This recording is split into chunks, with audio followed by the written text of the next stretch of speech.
La plainte a finalement été classée sans suite, mais les listes que nous avons pu consulter sont édifiantes. C'est le dossier de cette édition. Il est signé Jérôme Bermin et Frédéric Pasquette. Au cœur du 16e arrondissement, l'un des plus huppés de Paris, un hôtel particulier de 1500 mètres carrés habitable. Il appartient à Omar Bongo, président du Gabon, estimation 15 millions d'euros. Oui, bonjour monsieur. Bonjour. Est-ce que je suis bien chez monsieur Bongo?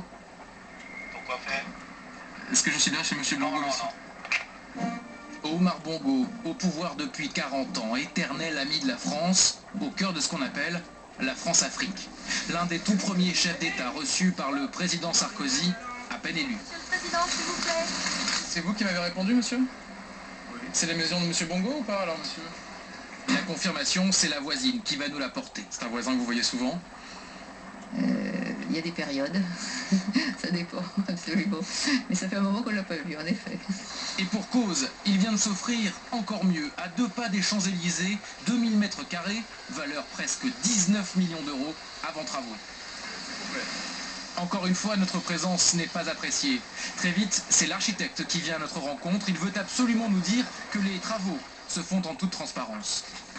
Un empire immobilier, celui des chefs d'État africains producteurs de pétrole, scrupuleusement répertorié dans une enquête de police. À l'origine, une plainte de 3 associations françaises pour recel de détournement d'argent public, et le résultat le voici.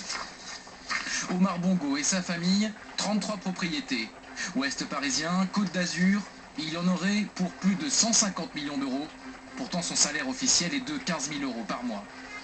150 millions d'euros, de quoi nourrir tout le pays pendant plusieurs mois. 70% de la population vit sous le seuil de pauvreté. Son homologue congolais, Denis Sassou Nguesso et sa famille, 18 biens immobiliers, dont cette coquette demeure au Vésiné. À l'intérieur, marbre blanc de Carrare et robinet en or, un crève-cœur pour les citoyens congolais. Avec le prix de cette demeure, qu'est-ce qu'on pourrait faire au Congo? Avec le prix de cette demeure, on peut construire un hôpital à Brazzaville. Et aujourd'hui, il faut savoir que Brazzaville n'a pas d'hôpitaux. Le seul qui existe n'a pas d'ascenseur et manque de sanitaire et manque d'électricité aussi. Les policiers enquêtent aussi chez les concessionnaires automobiles. Mercedes, Porsche, Aston Martin, il y a même une Bugatti à 1,1 million d'euros. Et puis cette limousine, filmée ici par un amateur, destinée à Madame Bongo, elle a été payée 390 000 euros comptant avec ce chèque émis par la pairie du Gabon, un compte ouvert à la Banque de France pour l'ambassade et son personnel.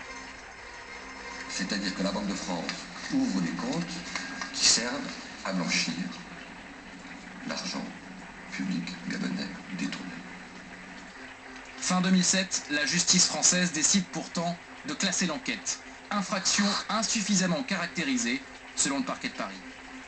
Il y a dans ce pays des décideurs politiques et économiques qui ont été convoqués par des juges d'instruction ou à la brigade financière depuis 20 ans, pour 10 fois moins que ça. Donc il n'y a pas de doute sur le fait que la décision d'enterrer provisoirement le dossier est une décision exclusivement politique. Lui est régulièrement l'avocat du gouvernement congolais. Son opinion est faite, toute plainte est irrecevable, et pas seulement pour cause d'immunité des chefs d'État. C'est un problème de l'État africain en question. Ça n'est pas un problème susceptible de concerner la France. Sauf si on tombe dans le néocolonialisme à front de taureau.